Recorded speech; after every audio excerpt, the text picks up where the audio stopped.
Nah,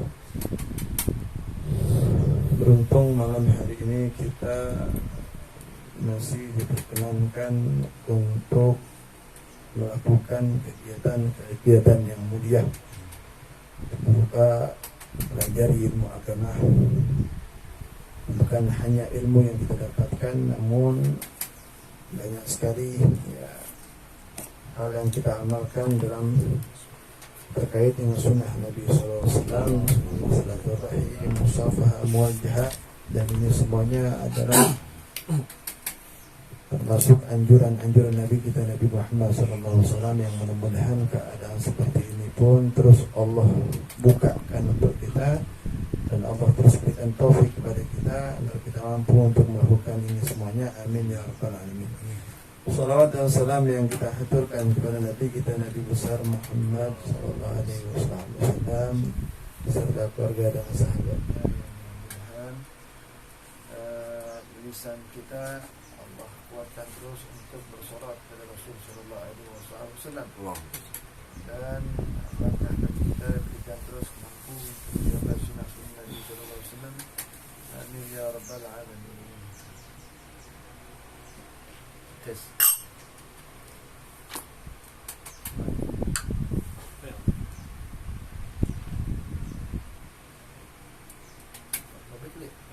Alhamdulillah.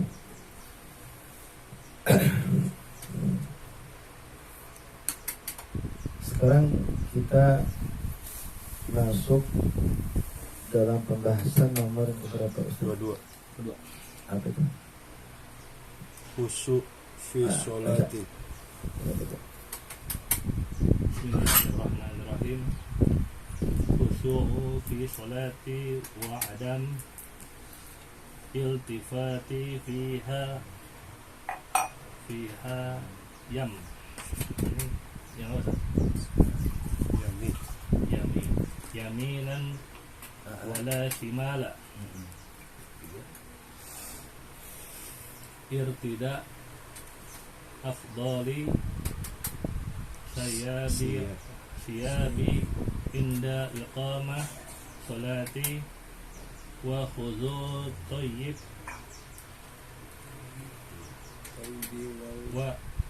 wal qalan suwah. Terus ada istiqbalil qiblati awis tidba riha inda qada'il hajati.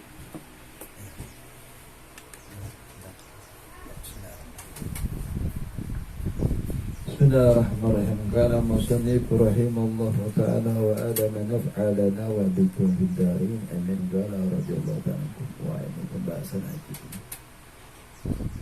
Al-khusyu' fi sholati wa adamu ittifaq fiha yaminan wa shimalan.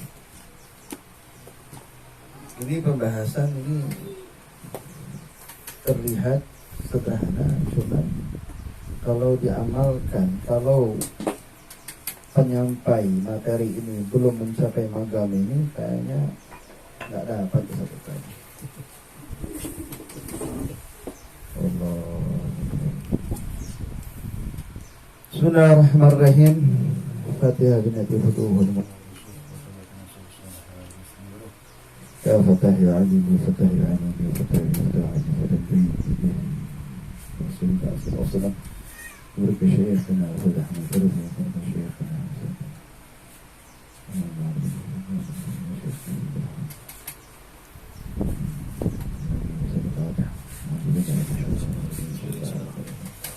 الحمد لله رب العالمين الرحمن الرحيم مالك يوم الدين إياك نعبد وإياك نستعين اهدنا الصراط المستقيم صراط الذين أنعمت عليهم غير المغضوب عليهم. Al-khusyu' khusyuk fi shalah, di dalam salat,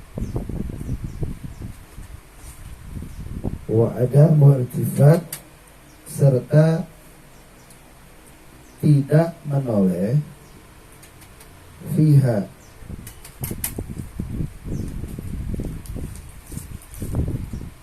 ketika sholat tersebut yaminan wala shimalan, tidak menoleh berkeadaan sholat ke kiri dan ke kanan.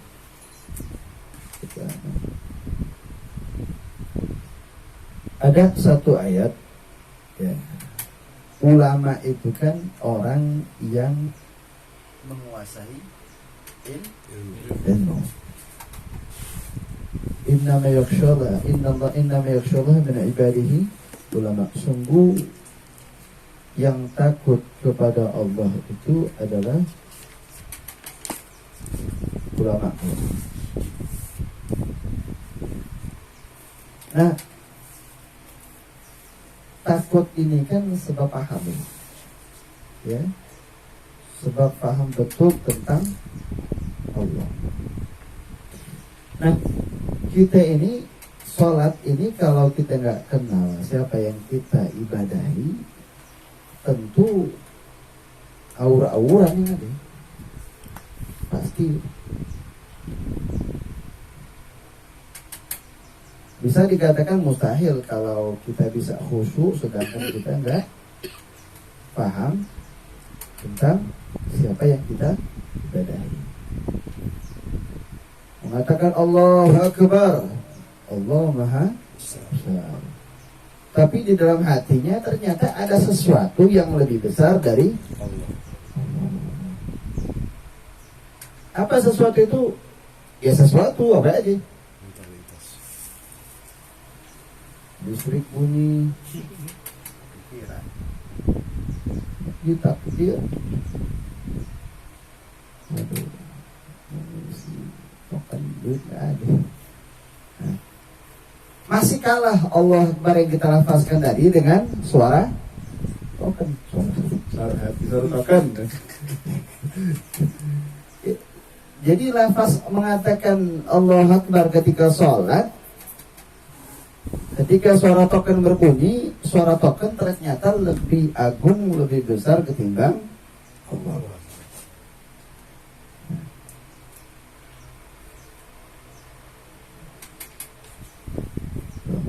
Dan ini terjadi. Tidak saya, tidak Anda mengalami hal ini.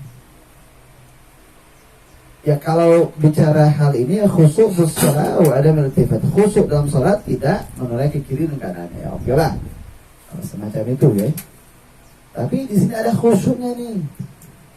Kalau bicara kiri dan ke kanan ini ya kita udah bukan anak bocah lagi. Mungkin hari ini masih sering dikerjakan oleh anak bocah yang belum ngerti, belum paham akan salat. Tapi yang khusyuk ini susah. Khusyuk ini kan mainan hati. Yang istilahnya itu sholat memang Allah nak nampak, gak kelihatan. Tapi makna khusyuk seakan-akan mereka bisa lihat Allah.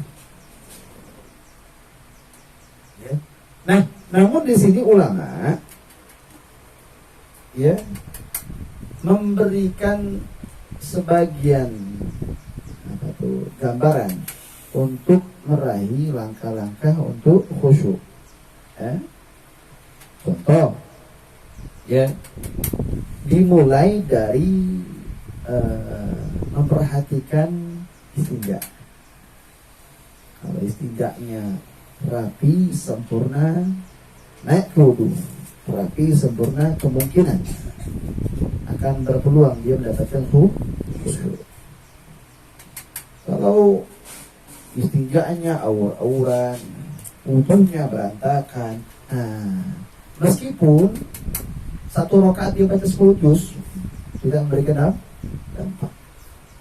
Maka penting ditarik ke bawah ini permasalahan. Untuk mendapatkan khusyuk sholat, penting ditarik permasalahan dari bawah. Mesti dibeneri itu yang namanya istinjanya. Betul-betul sempurna, betul-betul dipelajari betul-betul. Nggak main-main istinja. Ya. Jangan berbicara khusyuk kalau pipis masih di diri. Kenapa? Pasti ada aja permasalahan, pasti ada aja hal yang membuat dia nanti itu was-was dalam keadaan pipis dalam keadaan berdiri. Karena nggak tuntas. Orang yang pipisnya berdiri dipastikan nggak tuntas. Dipastikan masih banyak yang baqiyah, ada sisa-sisa kencing yang belum keluar. Nah, untuk khusyuk dalam sholat, dapat. Apalagi setan itu paling gampang masuk di saat kita merasakan kurangnya kesempurnaan dalam istinja. Contoh, ketika lagi sholat ya, habis ente kencing, ente sholat. Ada nggak satu keadaan ente merasakan pas ruku, kok perasaan ada yang keluar? Perasaan tuh ada yang apa namanya? Ya, muncul nggak itu? Nah itu katakanlah itu bukan sisa ya, tapi setan masuk lewat itu. Jangan ini sisa kencing tadi. Tapi kalau kita tuntas, betul-betul dijalankan sunnah Nabi Muhammad dengan istibroknya, dengan cara membasuh kencingnya secara sempurna, adapun muncul hal semacam itu mudah-mudahan bisa terbantahkan. Kenapa? Tadi saya telah mengerjakan sunnah Nabi Muhammad. Jadi daya setan untuk mengganggu hamba dalam ibadat itu lemah. Kenapa? Dia punya gacoan, punya pegangan. Saya tadi mengerjakan sunnah Nabi Muhammad. Mudah-mudahan tadi sempurna. Beda dengan orang yang sama sekali tidak mengerjakan sunnah Nabi Muhammad. Jelas? Nah, udah istinjaknya rapi, naik ke atas, mempelajari wudhu. Nah, wudhu bukan hanya wajib, betul-betul dikerjakan sunnah Nabi Muhammad. Dari mulai sunnah-sunnahnya, kemudian bacaan-bacaan yang ada keterangannya di dalam kitab Bidayatul Hidayah. Insya Allah nanti akan dibaca sama-sama baik. Beberapa masa, minggu, mungkin sebulan 2 bulan ke depan, antum masuk bab itu insya Allah. Ada doa-doanya, doa basuh tangan, ada mulut doanya. Sunnah-sunnah ini dikerjakan secara sempurna, ini memberikan taksir dampak dalam hati, kekhusyuan. Seperti ini, seperti orang yang minum obat baik sembuh.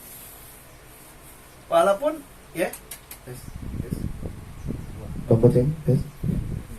seperti orang minum obat, ya setelah minum obat baik. Meskipun dia nggak tahu racikan obat itu yang munasib, yang cocok dengan sakitnya. Pas makan obat kok jadi baik ini, kok jadi enak badan tuh. Dia nggak tahu campuran obatnya apa aja, ramuannya apa aja, dia nggak tahu. Tapi pas dia minum obat tersebut baik. Begitupun orang yang sholat, yang menjalankan sunnah-sunnah Nabi Muhammad sempurna dalam pelaksanaannya, dia merasakan kekhusyuan dalam sholat tersebut. Dampaknya apa? Ya, setelah dia wudhu, menjalankan sholat, kok tenang hatinya, kok enak. Yang sebelumnya belum didapatkan hal ini, tapi setelah itu kok enak, kok lezat. Itu bisa dirasakan. Mungkin di antara kita pernah merasakan hal itu, walaupun nggak sering, tapi ada. Mungkin masalah lagi numpuk, tuntutan lagi banyak gitu. Muncul apa namanya khusyuk dalam sholat, wudhunya khusyuk, istinjaknya khusyuk sampai 2 jam kita orang ini. Bangok, saat lagi istinja 2 jam ya, cukup bang, 2 jam. Ngapain bang? Nah, begitu ya. Dan setelah itu juga diperhatikan bajunya, diperhatikan badannya. Panjang jalan-jalan untuk mendapat khusyuk itu panjang. Tidak cukup bermodal dengan indahnya suara. Walaupun ente bisa suaranya naik tinggi dengan suara yang melengking, enggak cukup itu. Panjang prosesnya. Perhatikan tempat sejadah, tempat ibadahnya, sejadahnya diperhatikan.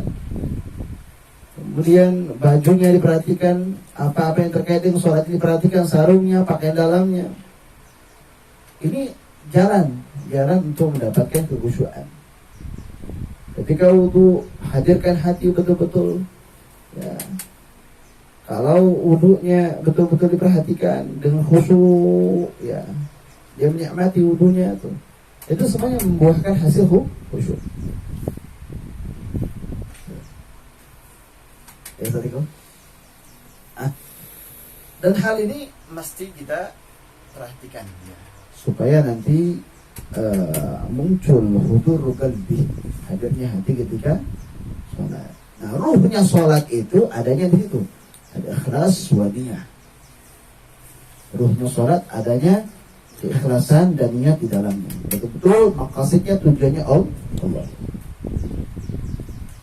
Ada pembadang sholatnya itu badan, ya, namanya anggota tubuh, ya, ketenangan, tumakninah yang mesti dikerjakan, ya. Betul tangan bergerak sesuai dengan ketentuan dalam sholat, tidak keluar daripada itu. Kalau sholat, Bismillahirrahmanirrahim, Alhamdulillahirrabbilalamin, Ar-Rahmanirrahim, Maliki Yawmiddin. Ini tangan kemana-mana,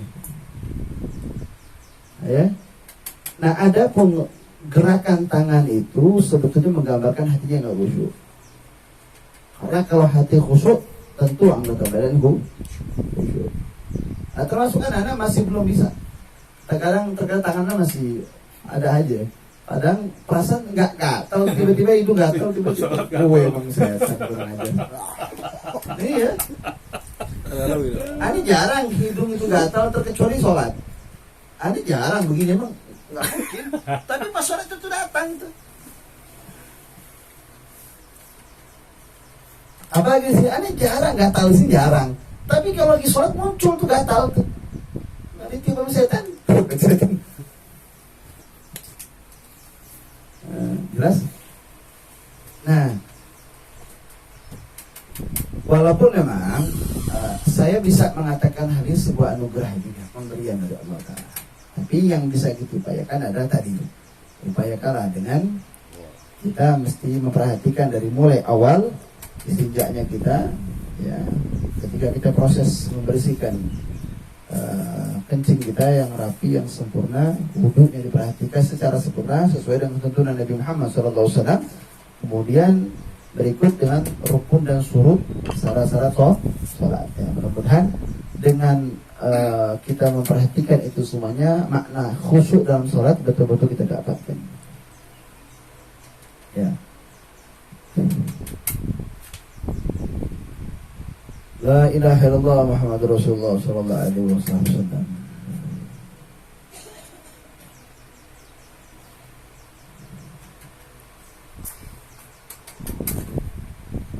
Dan ada pun ya proses ya pendekatan kepada Allah Ta'ala. Wa'lam anna taqarruba bis salah kataqarrubi ba'di khidam sultan wa ihda'i wa sufiyah.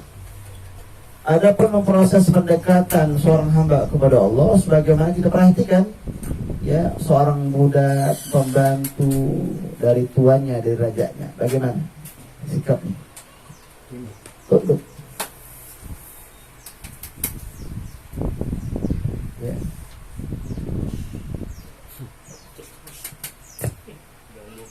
Ya, gitu ya. Bagaimana ketika kita memperhatikan sikap seorang budak terhadap tuannya, begitulah sikap kita sebagai hamba dari Allah. Kalau seorang budak itu ketika berhadapan sama rajanya itu, ketika memang duduk di depan dia, betul-betul si budak menunjukkan perbudakannya. Dia tunduk, tidak bergerak, tidak diperintahkan. Begitu pun dengan kita sebagai hamba ketika sholat.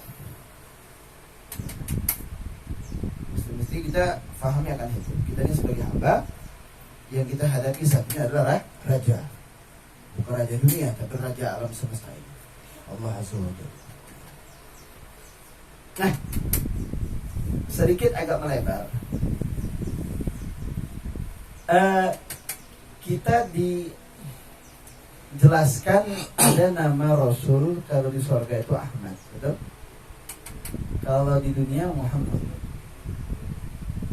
Ya. Nama Ahmad itu gambaran sholat.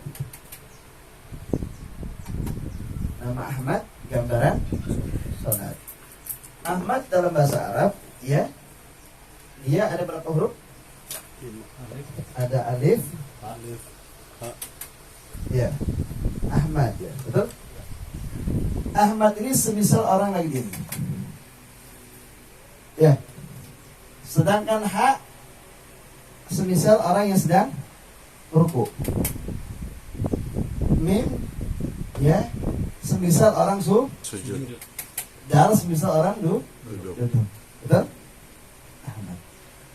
Nama Ahmad ini adalah nama Nabi kita di surga. Artinya ketika kita sholat itu, tanpa kita sadari kita sedang dihubungkan dengan ahlus sama, ahlul jannah, yaitu Nabi Muhammad SAW. Nah, sedangkan Muhammad, ya, ya, nama Muhammad ini adalah, ini semisal bentuk utuh manusia. Mim adalah kepala, ha adalah kedua tangan, mim kedua adalah perut, dal adalah kaki. Jadi satu wujud utuh manusia, kepala sampai kaki, itu lafaz Muhammad. Maka diterangkan dalam sebuah kitab, ya, tidak akan terbakar orang kafir di dalam neraka, ya, selama badannya ketika dimasukkan ke neraka utuh seperti wujud manusia. Kenapa? Takziman, karena lafaz manusia ini adalah satu wujud manusia berlafaz Nabi Muhammad. Oleh karena itu diganti dengan, dirubah dengan khinzir babi. Setelah diganti wujudnya baru bisa diterangkan. Kenapa nih? Manusia kepala, kaki, perut, kaki, ya, kepala, kedua tangan, perut, kaki, ya. Kita gambarkan badan,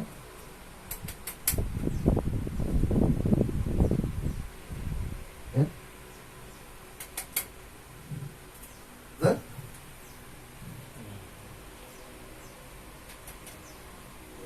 Hanya sunnah Nabi Muhammad kalau tidur sebelah kanan. Kalau dilihat dari belakang, ha,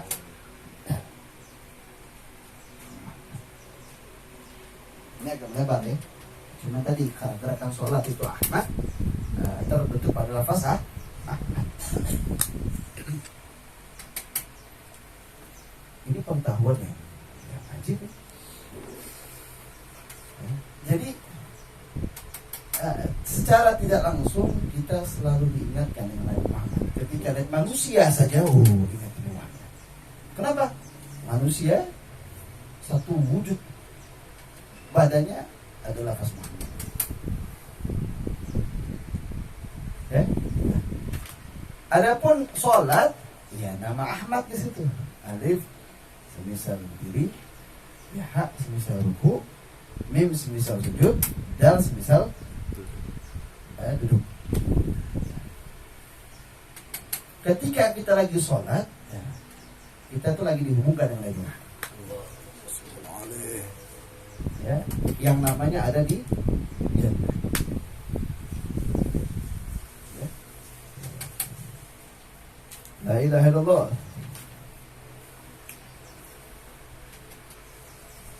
Ya.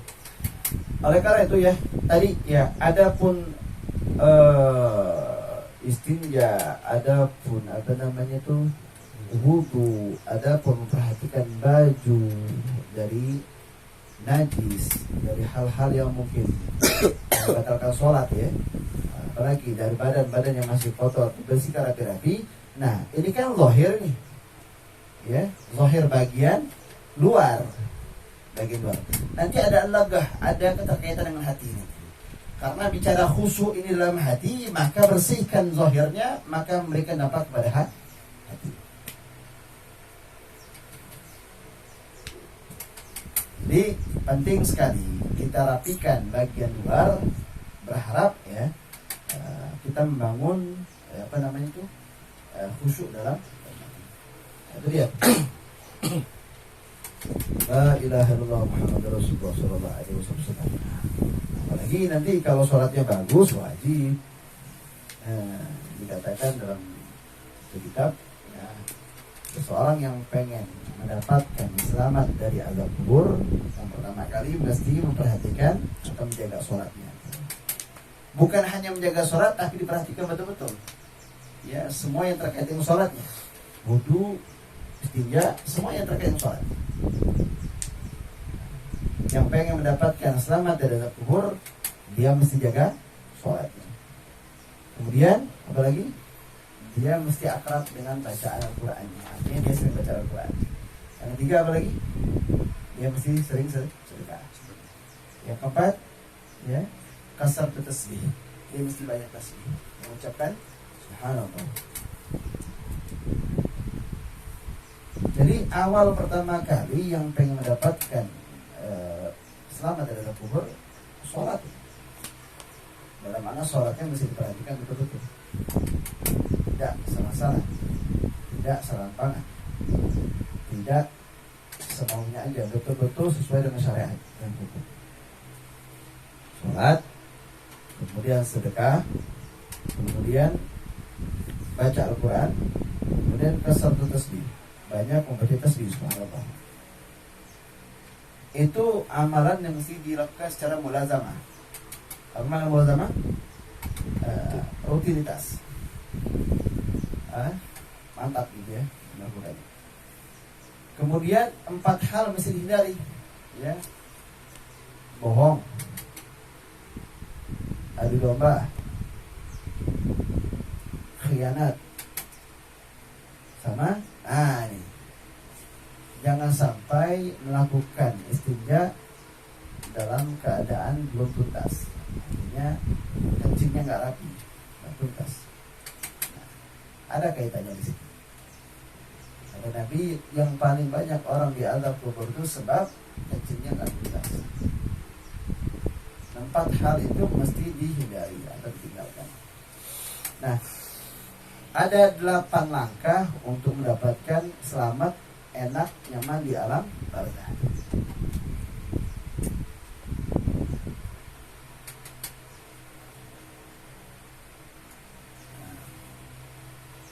Nah,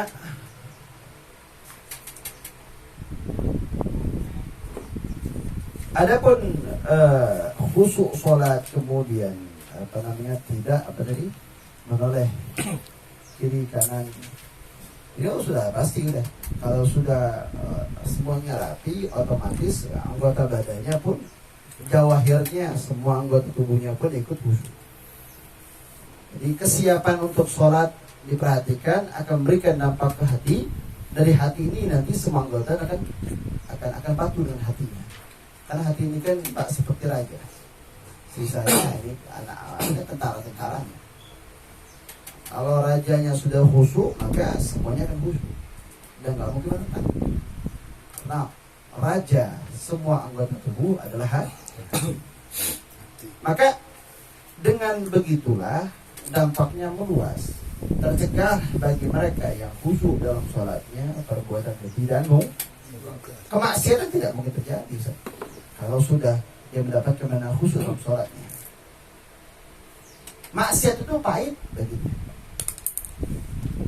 Orang kesenangan lihat mungkin wanita-wanita yang menunjukkan body-bodinya, wajah-wajah yang cantik. Bagi mereka yang sudah muncul hidup dia punya hati, ini pahit bagi mereka. Mereka hindari. Nggak enak bagi mereka. Kenapa? Buah khusyuk sholatnya tuh tercegah betul-betul, matanya tercegah. Ngomong jorok nggak mungkin terjadi. Telinga berbuat segala sesuatu yang bukan hak nggak mungkin. Kenapa? Ini udah hidup. Jadi buahnya bukan hanya sholat, juga hatinya akan sholat. Karena sholat dia ingat akan Tuhannya. Kalau sholat zahir, ya ada waktu maksimal, ada waktu tertentu. Subuh, lantas berjarak lagi di zuhur, berjarak lagi asar. Nah, ini kan masih banyak peluang dalam lalai sebetulnya. Tapi kalau hati mereka sudah sholat, 24 jam sholat. Dan mereka akan selalu merasa diawasi akan Tuhannya dalam hari-hari mereka. Mereka di rumah takut sama Allah, di luar pun takut. Sekalipun mereka ditawarkan segala macam bentuk, na'udzubillah, tetap takut. Kenapa? Soalnya sudah menjadi penjaga buat mereka. buah dari apa namanya, memperhatikan itu semua. Ya, jelas? Nah, sehingga yang puncak kenikmatannya adalah ya, tadi kalau emang sudah sholatnya udah betul-betul hidup, ya, maka anggota tubuh pun hidup dalam kebaikan. Mulutnya terarah sesuai dengan ilmu, matanya terarah sesuai dengan ilmu, dalam makna sesuai dengan apa yang diperintahkan agama. Yang tidak diperintahkan, apalagi diharamkan, tidak kerjakan sama sekali. Telinga sesuai dengan arahan ilmu, tangan sesuai dengan arahan ilmu, kaki sesuai arahan ilmu. Kalau sudah hidup, dia punya hati dengan berkah khusyuk dalam ibadahnya. Mana alaga keterkaitan hatinya selalu terhubung dengan Tuhan. Sampai puncaknya, ya, putusnya ruh untuk menghadap Allah, ini puncaknya nanti. Kan orang tuh kalau meninggal, Ustaz, ya, itu lepasnya ruh dari badan itu kadar ukurannya itu kan seperti 300 tebasan pedang. Ini masih ukuran kecil. Nggak bisa dibayangkan, karena selama ini orang telah wafat nggak pernah cerita keadaannya saat ini sekorotul maut. Nggak cerita balik. Nggak cerita balik seberapa pedihnya sekorotul maut. Tapi gala Rasulullah yang kita dapatkan keterangan dari beliau, orang meninggal itu proses lepasnya ruh itu seperti 300 tebasan pedang. Ini Nabi seakan-akan menggambarkan gimana gitu penggambar kepada umat ini. Intinya dahsyat. Jangankan pedang yang ditebas, silet aja yang digores aja kita nggak kuat. Gimana bacokan 300 pedang? Na'udzubillah min dzalik. Nah ini sakit disebabkan dibetot sama malaikat, betul. Ya dibetot malaikat yang kita bayangkan itu malaikat maut itu subhanallah tabarakallah. Ya. Wah dahsyat malaikat maut itu. Ada satu kitab yang baca itu tentang malaikat maut itu dahsyat. Alam semesta ini habis sama dia. Kecil bagi malaikat maut.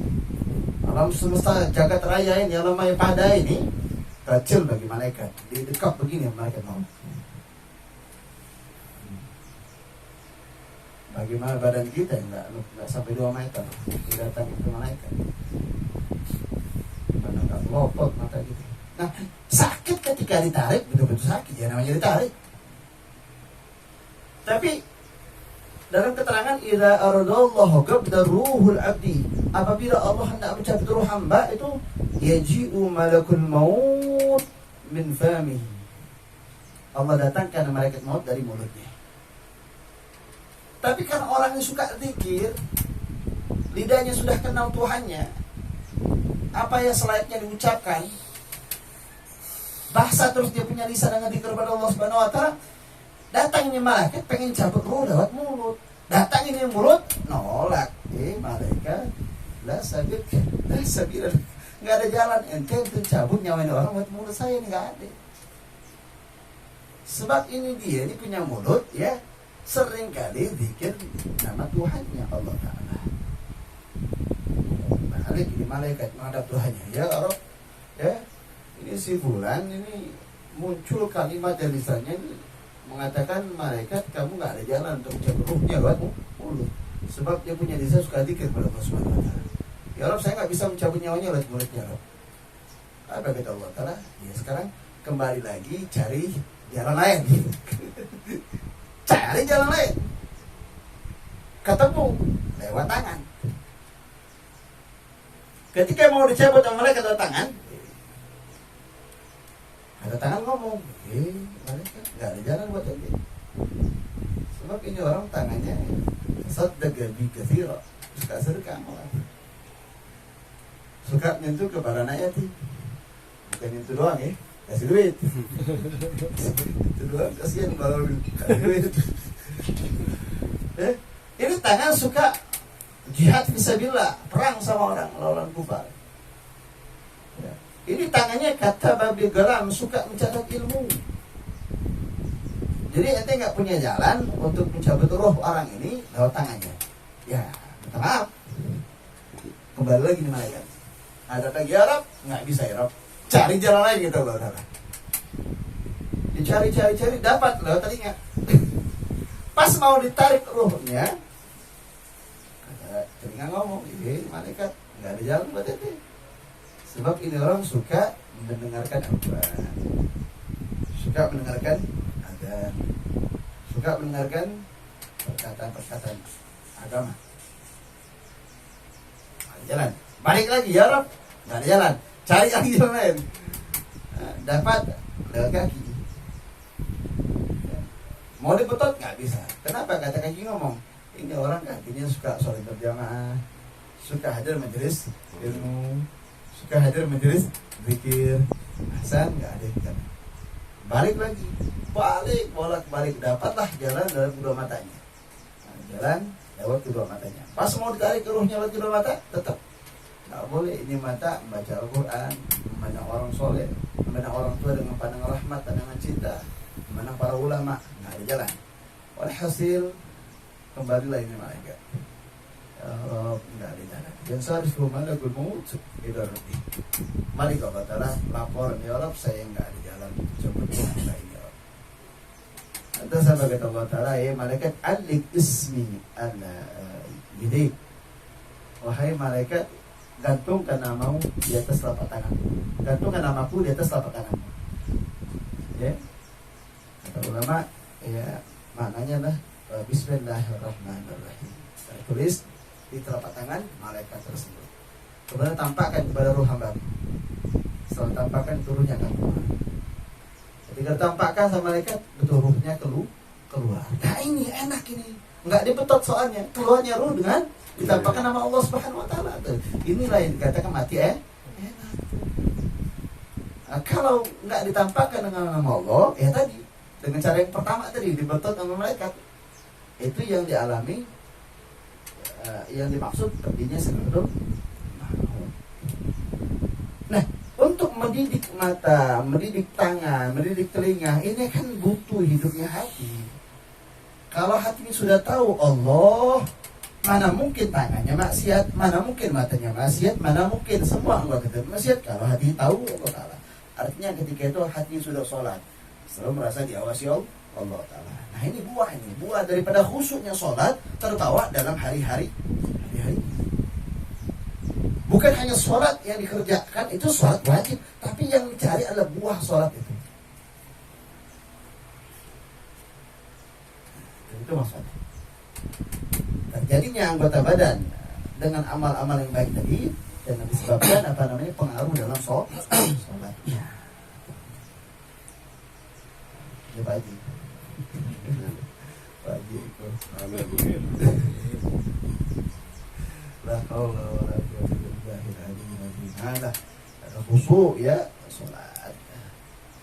La haula wala quwwata illa billah. Ya Rabb, ani minta maaf ya Rabb. Nah, ya.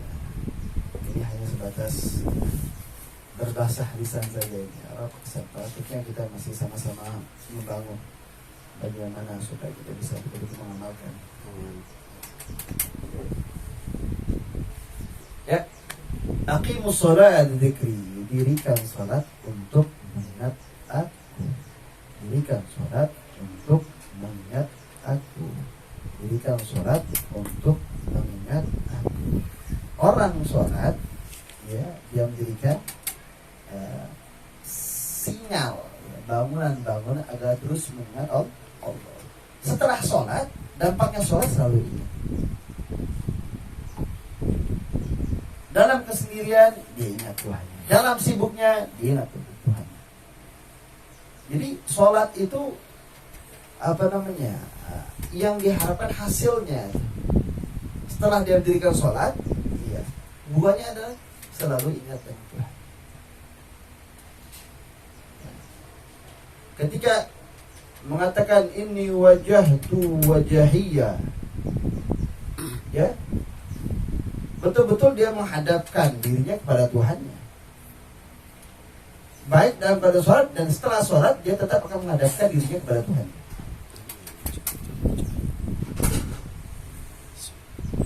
Ya,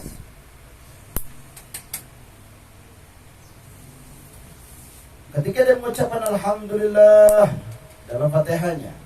Segala puji bagi Allah. Betul-betul taufik, meluap hatinya itu dengan meyakini semua nikmat datangnya dari Allah Ta'ala. Yang tampak, yang tidak tampak, udah khusus nikmat iman wal Islam.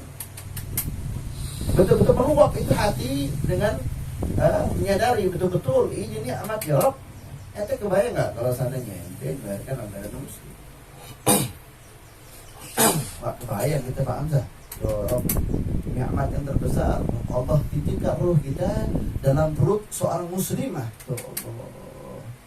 Dan ini bukan pilihan kita, tapi kehendak Allah Ta'ala tuh. Dan oleh karena itu syukurilah ini iman, ini Islam, ini sholat.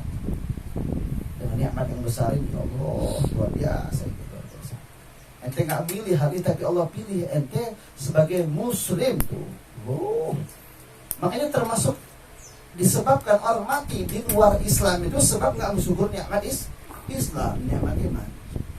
Itu penyebab orang mati kufur itu. Dikasih nikmat yang begitu besar, cuman dia nggak menyadari bahwa ini nikmat yang besar. Makanya aqimus sholat dzikri, dirikan sholat untuk mengingat aku. Betul, pasti itu ya. Tapi yang dibutuhkan bukan hanya sholat, tapi setelah sholat itu yang dicari. Selalu ingat setelah itu. Dengan tertib bacaan Allah Akbarnya, bacaan doa iftitahnya, ini wajah tu wajahiyah, bacaan Fatihahnya, alhamdulillah. Ini semuanya memberikan ikatan demi ikatan setelah sholat. Ya Allah. Supaya disadarkan kita. Dengan sholat kita disadarkan. Ya Allah.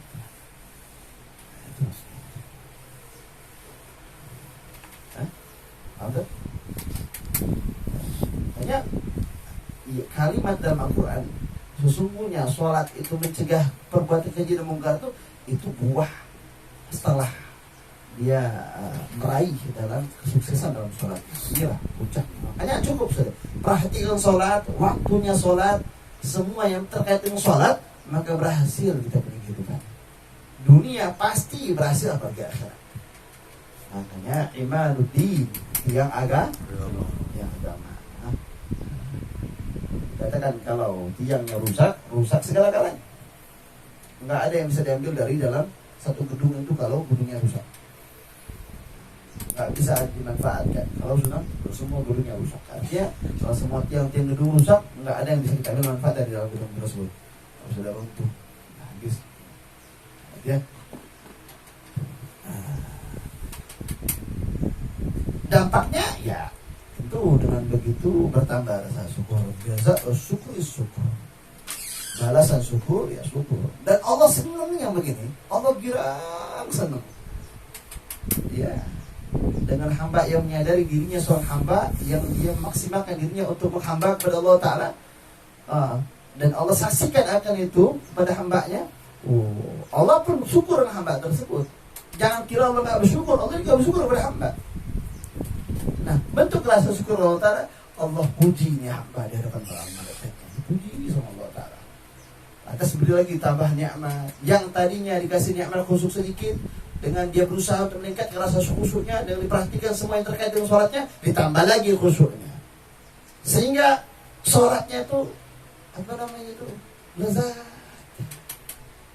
Sehingga dia merasakan lezatul zikir, lezatul qauli la ilaha illallah, merasakan lezatnya sujud, merasakan lezatnya ruku, merasakan lezatnya baca tahiyat, semuanya lezat.